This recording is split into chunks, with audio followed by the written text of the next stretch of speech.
Next up for our first month of the Stellar Stars block of the month is our first accent block, which is an Ohio star. This little guy measures 6.5 inches unfinished, so once it's pieced into your quilt, it'll measure 6 inches. We are going to be cutting and piecing together 2.5-inch squares, so there's going to be 5, and 4 2.5-inch quarter square triangles in your background color, and one of the reds from your limelight block. I am using red number 3, which for my reds is the third darkest red.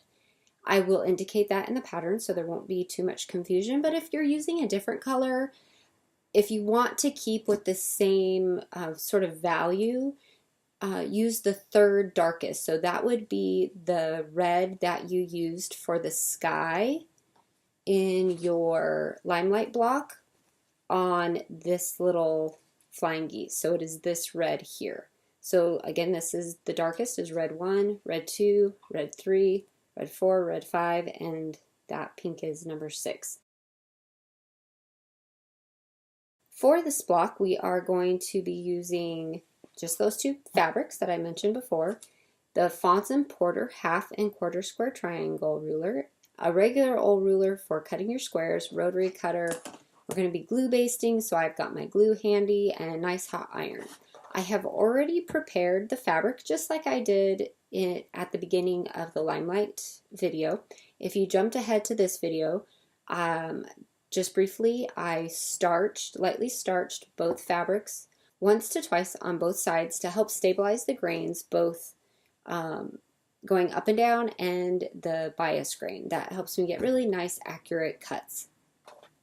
So we're going to get started with cutting our 2.5-inch squares first, and after that we are going to use the ruler here, the Fons Porter, to cut out these little guys to put together into the quarter square triangle blocks.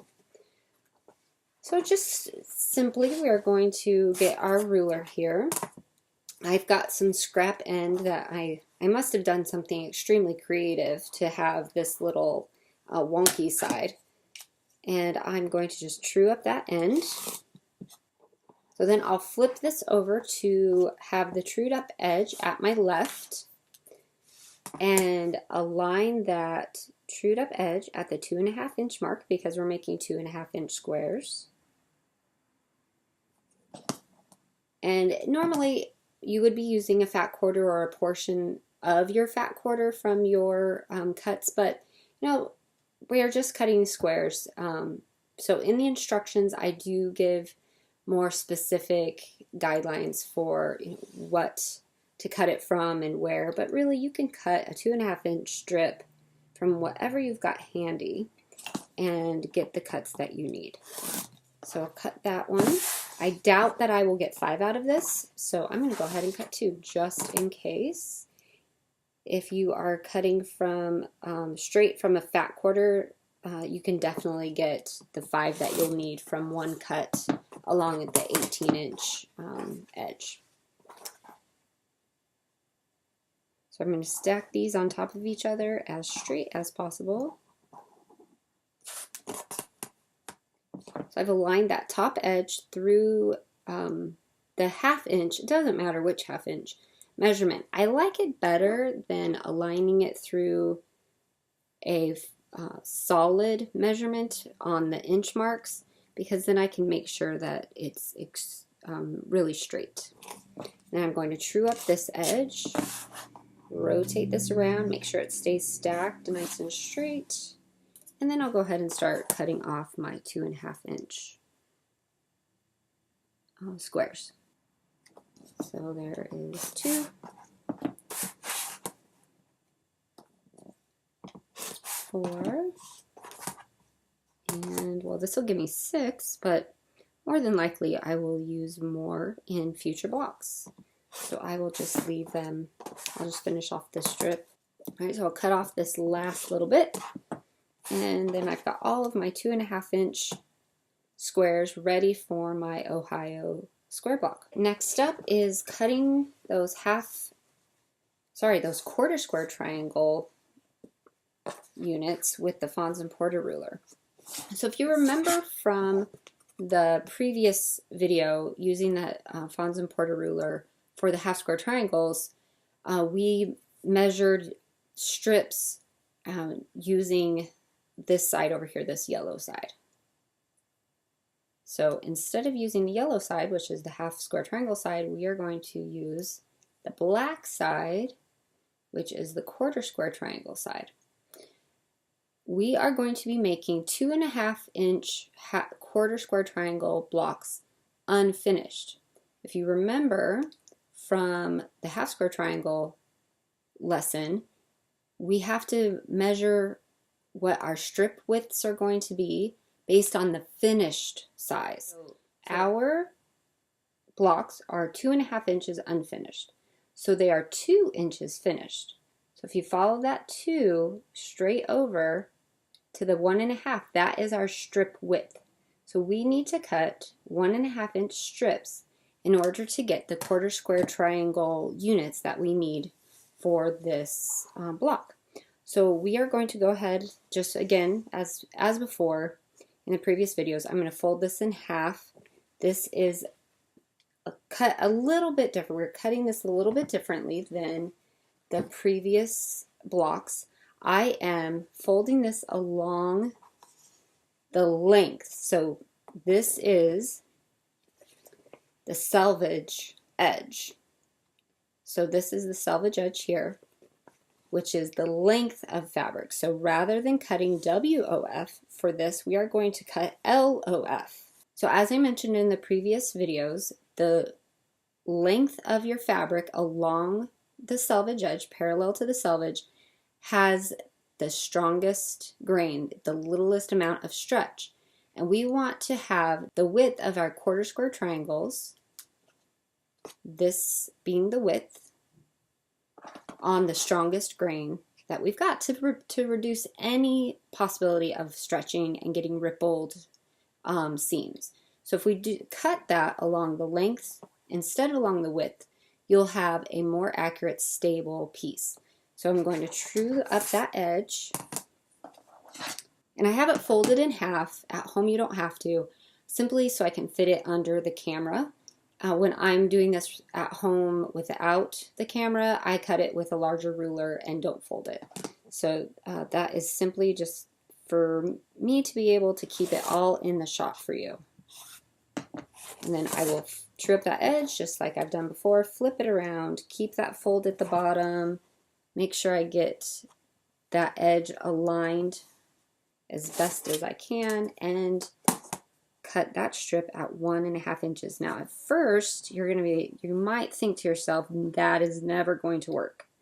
I did. I completely thought that the first time, but it does. I promise, promise, promise. So trust me on this. If you feel like you just need some extra wiggle room, cut it at 1 3/4 inches or 1 5/8, because the worst thing that's going to happen is you'll have to trim. It's better to trim than to not have enough fabric. So after you have that cut, more than likely I'll need 2 strips. Then you're going to take your Fons Porter ruler and you're going to align that 2-inch mark that tells you your measurement for your block, for your little unit, your quarter square triangle unit, and it's going to align just underneath that black triangle at the tip. Mine's a little worn. I've used this ruler a lot, but that's where they align. And then you're going to cut there and then cut along that back edge. And again, I'm right-handed, so I'm starting on the left. If you're left-handed, start on the right. It's going to work out much easier. So there's number 1.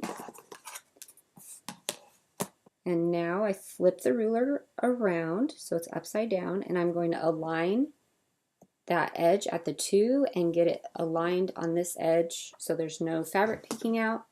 And that's number 2. And do the same on this side. Number 3. I might have enough fabric after all. Then I'll pull that white back out again to get the white portion of these blocks cut as well. So that is 1, 2, 3, 4.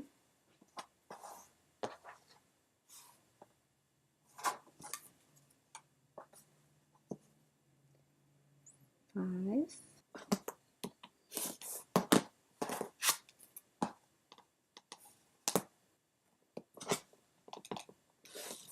5.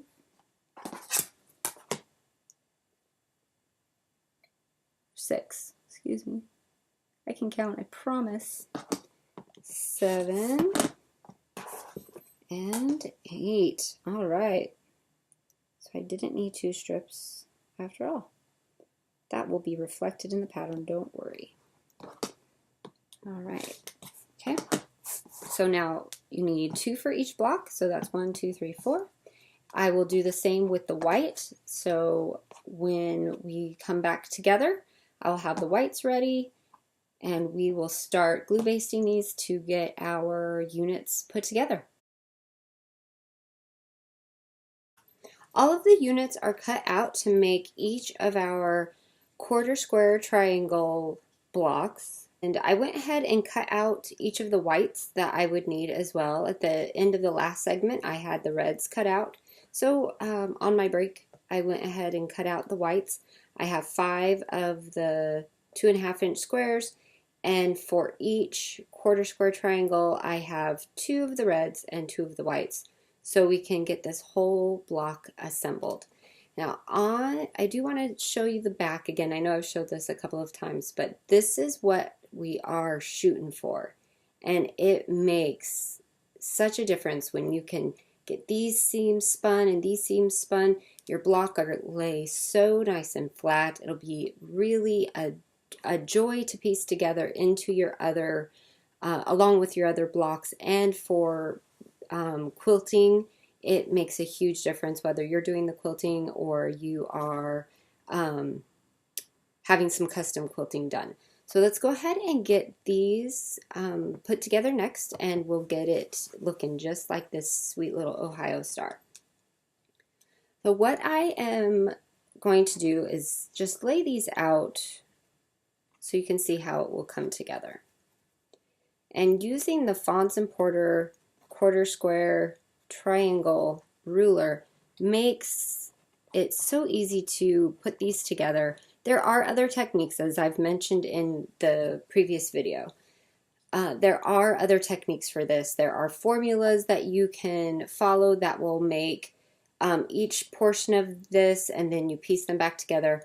What I love about using the ruler, while it seems a little bit of extra work for sewing, I find that it is easier for sewing because I don't have to think so much about which piece becomes what and doing all of these extra cuts to make each of these portions. But feel free to try other techniques. Give this one a try because, as I've mentioned before, you can customize more of what the look of these are. If you're using a print and don't like a certain area of a print, if it has a large scale print or a lot of negative or empty area, you can move the ruler around and really cut out what you like. So for each of our quarter square triangles, we are going to glue baste the units together. So what I usually do on my pressing board is lay out all of them. It just makes it a quick assembly line style glue basting that I find to work really well. So I just lay these all out, and then you can do this with multiple blocks if you feel like you want to use this technique or this type of block in other quilts. You can certainly do this and fill up your board and get a whole lot going at once. I've got my glue ready to go, and I am going to glue baste each unit. It doesn't matter which two get put together, just be consistent. So if you put these two together, then these two obviously need to go together, and then I just stay consistent amongst them. With these, because they are symmetrical, red and white, red and white, red and white, it doesn't make too much of a difference if I were to mix it up and glue base these two, and then on the next unit glue base these two. But if you are putting some together that have different colors here, you definitely want to stay consistent with which ones get glue basted together. And having them glue basted is going to make them nice and stable for sewing at the machine, so you don't get shifting and they all stay the size that you want them to. So what I am going to do here is just glue baste on all of the reds. Again, I could do red and then white. It doesn't really matter. But if I have red in my head, then I don't have to switch the thought too much. And then I'm going to just line up the points here and that flat edge up there, and just tap them in place.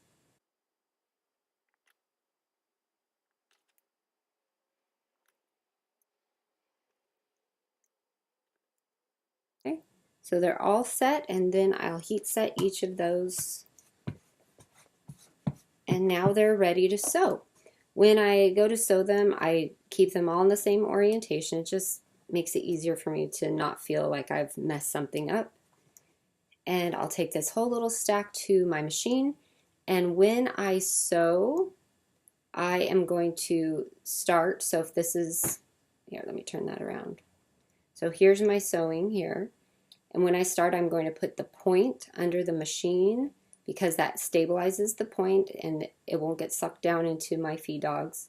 And then I'm going to stop at what would be a 1/4 inch mark, which is right about there, equidistant from the bottom and the side. And backstitch there, because that will allow this area to open up, which allows that spinning to happen. So I'm going to set up my machine and walk you through piecing these, and then we will move through the process of getting the entire Ohio Star put together. Well, we're ready to sew. I am using the white thread for piecing these together, since the red isn't extremely dark and most of this block is white. I've decided to go ahead and use white thread, and I am going to, number one, make sure I am sewing along the glue basted edge. It's so easy to flip it around and sew on a non-glue basted edge. It's not the end of the world if you do that. I've done it plenty of times, but it is definitely easier to just sew on the glue basted edge.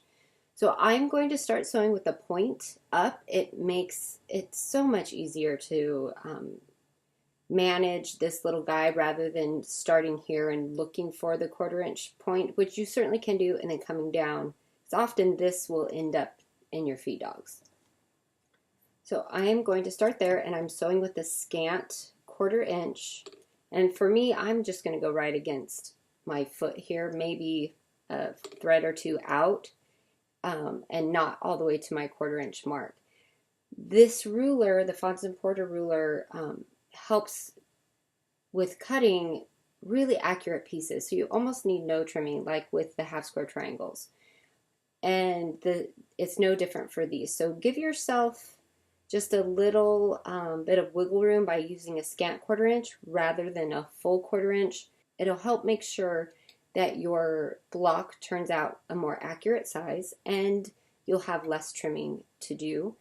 If you do the full 1/4 inch, it's likely your block will end up a little bit too small once you press all of the seams. So that really does help a lot. I highly recommend giving that a try. So we're going to go ahead and sew at the top and down. You don't need a back stitch, but I do back stitch at that 1/4 inch mark. You can mark it with a pencil or eyeball it. After you do a few, it will get easier and easier. Lift up my foot, and then I'll put the next one under. And then I will continue that for all of the units. And once they're all sewn, Once they're all sewn, I will press them and then sew these units back together. So I'll see you over at my pressing table. All of the units are pieced and ready to press. We are going to press them to the dark. You're going to find though that as you make each of the quarter square triangles, that they're going to alternate in pressing from pressing direction into the dark, into the light, into the dark, into the light. So pressing these to the dark is going to keep our pressing directions consistent. So if we were to press half of these to the dark and half of them to the light, it really wouldn't work out right. So press them all the same way. Set your seams first. Helps a lot, especially because this is a bias grain where it was sewn. So, and you can see here how I stopped at that 1/4 inch and backstitched. You can see here how I stopped at that 1/4 inch and backstitched. But setting your seam, especially on those biases, will prevent ripples that can happen when you piece on a bias. So we're going to press that to the dark. And then once they're all pressed to the dark, we are going to glue baste 2 units together to create 1 block.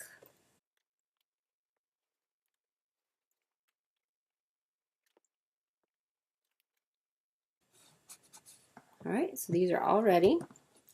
Kind of stack them. And you can see here when we join 2 together, because we pressed each of them in the same direction and we're rotating 1 block, rotating it around to join with this one, these 2 seams will automatically nest. You can see here when we put them together how they nest right there. See there how they nest, so nice and pretty. Okay, so that is where we're going to glue baste, is along that diagonal for each of the units. Just a little bit on the inside edge. Nest the seam first, work from the center out. Trying to get your corners matched up might offset the center. That's where a lot of problems with intersecting seams, when you feel like that your seams aren't working out, why aren't they matching? Usually it happens because people will start matching their seams from out here or the other side rather than from the center. So really that's the most important spot. Any discrepancies in your seam allowance here will absorb into the seam allowance when it's finally pieced. So don't worry too much about that at all. So then we'll glue baste the rest of these.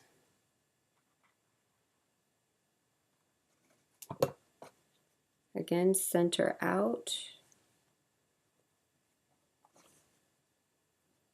And that is a bias there. So if you feel like it's gone crooked, gotten stretched from just working with it at the machine, kind of ease it back to be straight.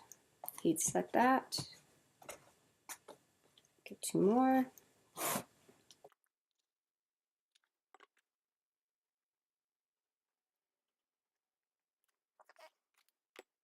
When you sew these, you're going to go from one end to the other without stopping. You don't need to stop at the intersection, just sew from one end to the other end.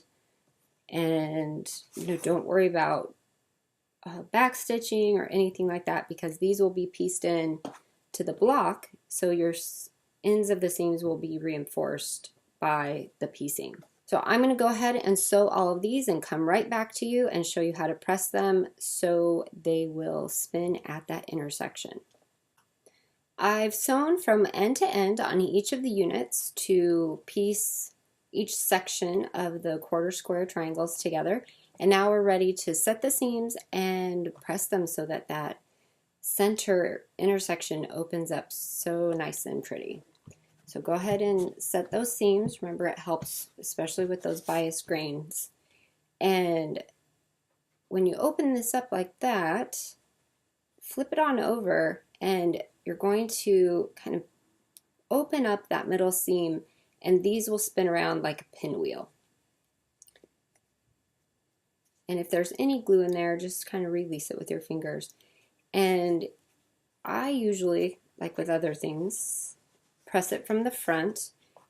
You can push that center intersection down on the back side, kind of like I did on the other video. And then you've got your beautiful block ready to trim. So let's do another one. Again, just kind of open it up. So this one has a little glue there. Just pull it on back. Press that if you need to. Flip it over.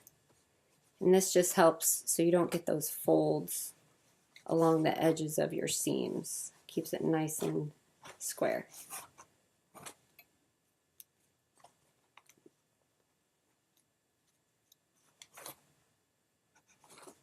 I can't wait to see the ones that you make. Please share on Instagram, Facebook, in our Facebook group.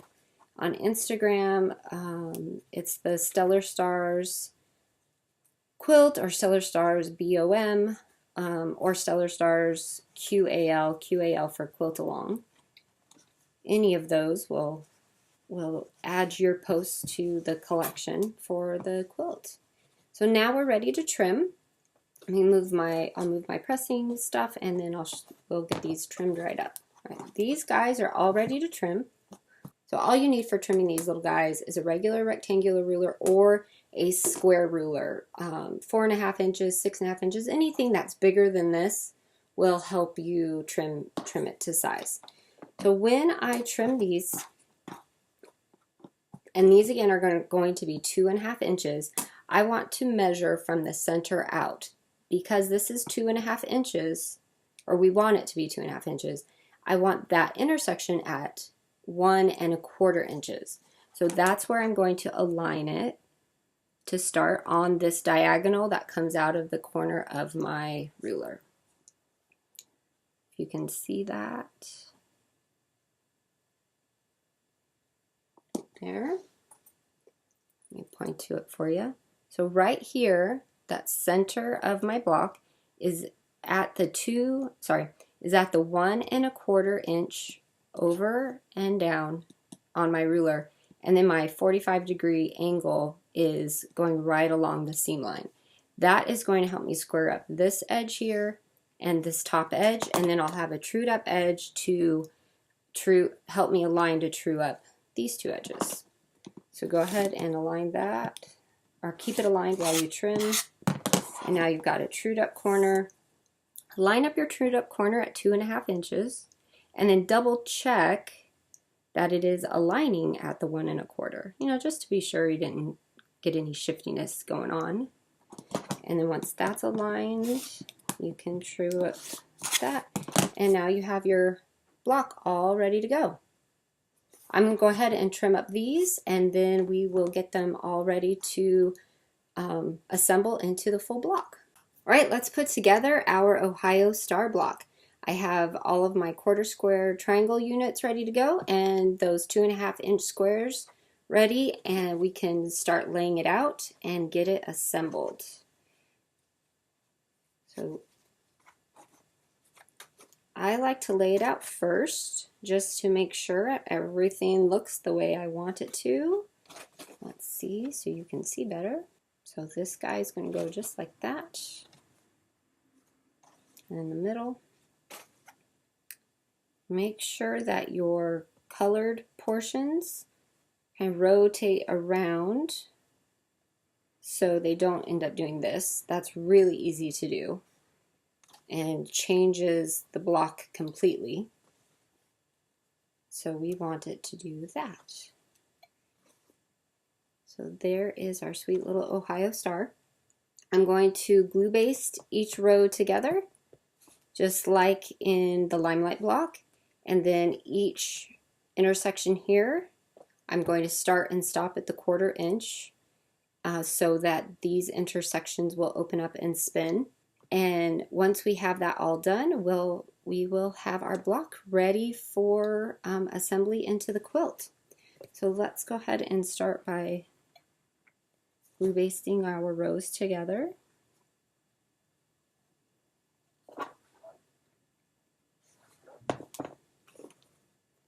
I like to do it in the chain like this. It makes it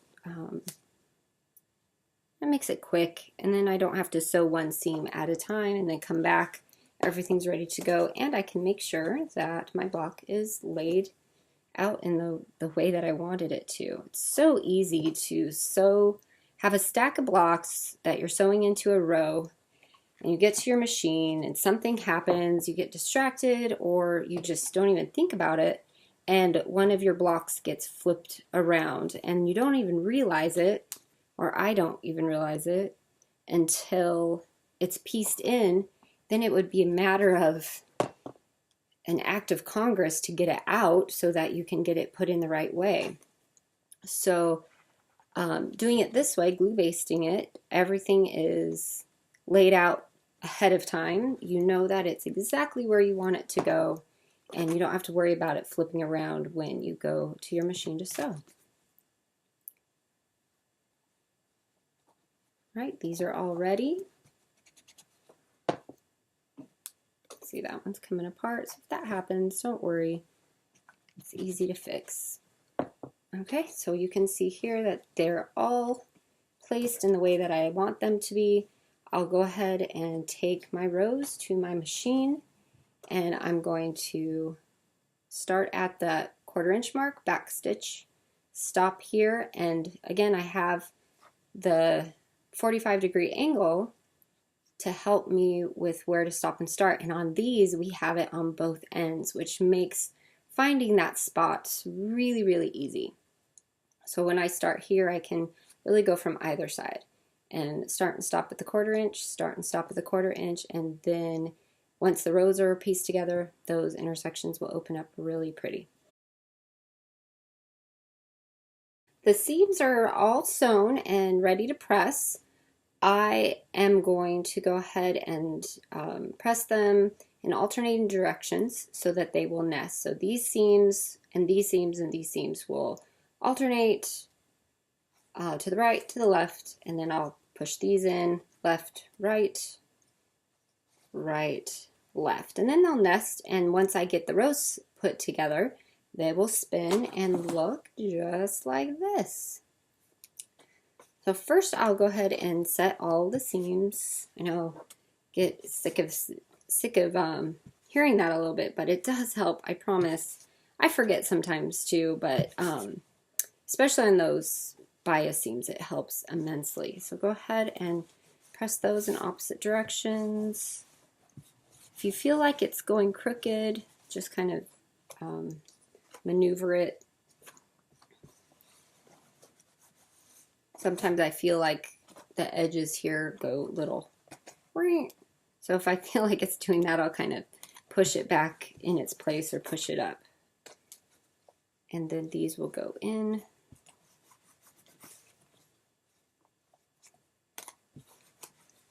And now they're ready to piece together. I'll do the same thing. I'm going to glue baste this row together, sew it, glue baste that one on, sew it. I'm going to sew right to the edges. Off the edges, there's no need to backstitch or start a 1/4 inch on these at all, because they are going to get pieced into our sashings for the complete quilt. Now, if I were going to piece multiples of these together, which, by the way, look absolutely adorable. So if I were going to do something like that, I would want to stop and start at the 1/4 inch here, because that would then allow nesting when you join these blocks together. And what I would do then, let me show you on this side, you can see it better. I would then rotate the block around so that I have the alternating seams. See, these will be pressed in, and these would be, let me do it here. So these would be pressed out, these are pressed in, so these would naturally nest together if I were going to join multiples of these. And then the whole quilt, the back would be amazing. Every seam would spin, and it would be so secure, and it would last for generations with not worrying about any seams popping. But because these are going into sashings that are straight edged, there's not any seams to spin. So they'll be reinforced with no problems, and you can just sew right off of the edges for these two seams. So I'll go ahead and glue base. Woo! That happens sometimes, don't worry.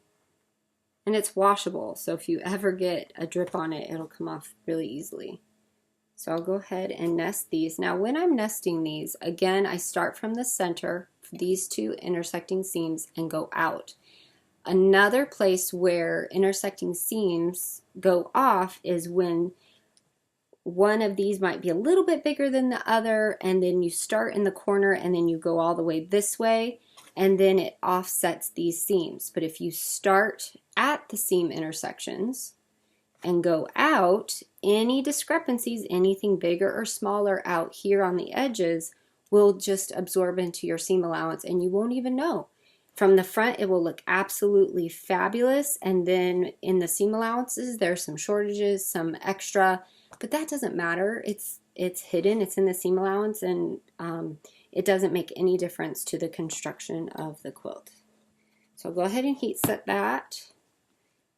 And then this one is ready to sew on that seam. I'll go ahead and sew that. I'm going to go ahead and put that one on as well. And when I come back, we will get this all pressed and pretty.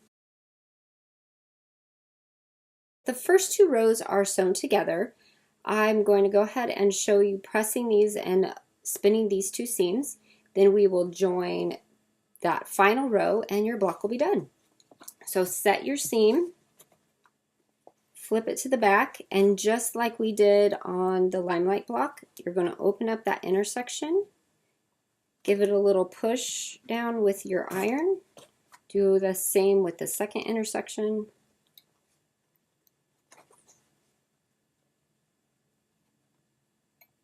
give it a little push with the iron, tell it what to do, give it a little bossing around, and then alternate those seams. So this one will go down, up, down, and then I just kind of move my iron, like I'm going to be really dramatic here. So I'm moving it up, down, up, but when I'm doing it myself, you probably can't even tell that's what I'm doing.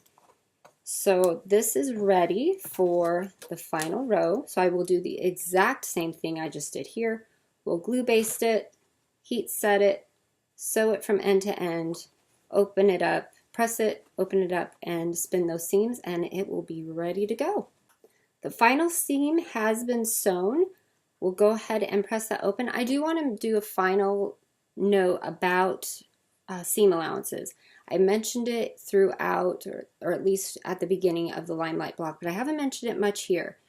Whatever your seam allowance is, be consistent. I am doing a scant, so sometimes when I mention or say sew 1/4 inch or stop and start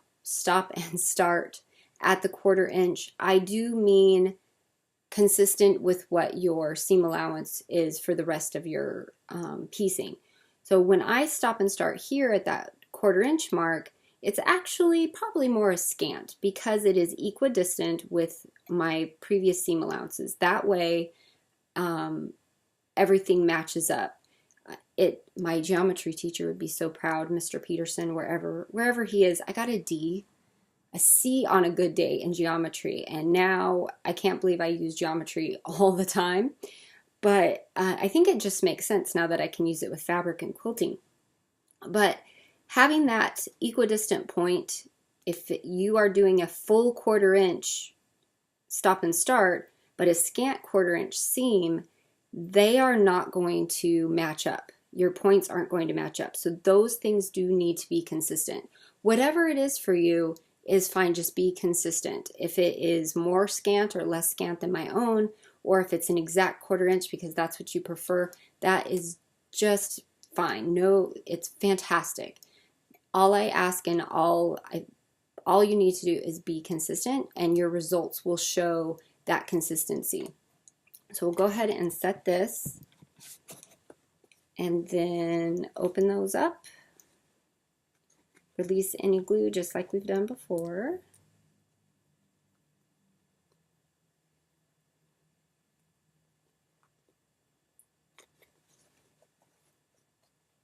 Push down that little intersection with your iron.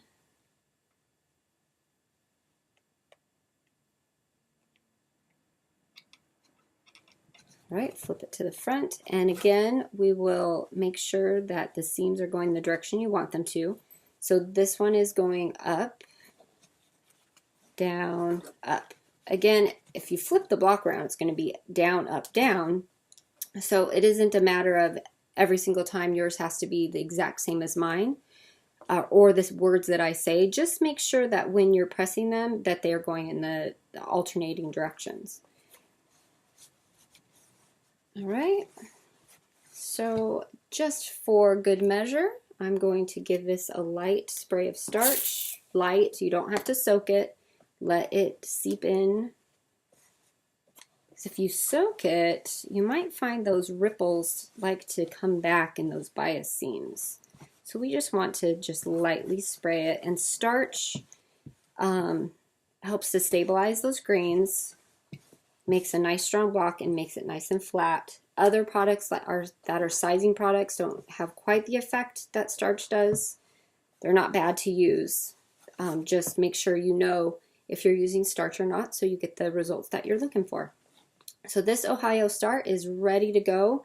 The last thing I would do before I piece this guy into a quilt is make sure that it is in fact the size I want it to be, which is 6.5 inches square. So while I'm not on a cutting mat right now, so I won't be cutting, I'm going to just show you measuring it up. I want to align the center here at 2 1/4 as best that I can, and just get it evened up. And then if I have some excess out here, I can trim that up so that it's nice and accurate. And I'd rather trim than have it be too short. It's much easier to trim fabric than to grow or sew it back on. But if it is just at the 6.5 inch or just slightly short on one spot or another, it's going to work great into your quilt. As I mentioned in previous portions of the video, when you are aligning from the center out, when you're matching up your pieces, any discrepancies in those seam allowances, if something is a tiny bit short, will just absorb right in, and there won't be any problems at all, and everything will fit wonderfully. So this block is pretty much ready to go into the quilt, and this has been wonderful and so much fun to do this for you guys. I hope that you are enjoying the videos and are learning a lot as we go. I will be back for month 2, which I think you're going to love that block. So we will learn some more skills for that. There are additional Ohio Star blocks throughout the quilt. The colors for those will be specific to certain months, and I'll indicate those in each month's pattern. And certainly you can always work ahead on those Ohio Stars. They're all in the pattern. You'll see exactly how many you need for the entire quilt and about what colors they are. If you're using the colors I planned or doing something on your own, you can certainly move ahead or just work month to month, as I will be bringing the videos to you. Please ask any questions you need on our Facebook group. You can even comment in the video, and feel free to email me if you need to. It is just my absolute pleasure to be here with you, and I will see you next month for month 2 of the Stellar Stars Block of the Month quilt.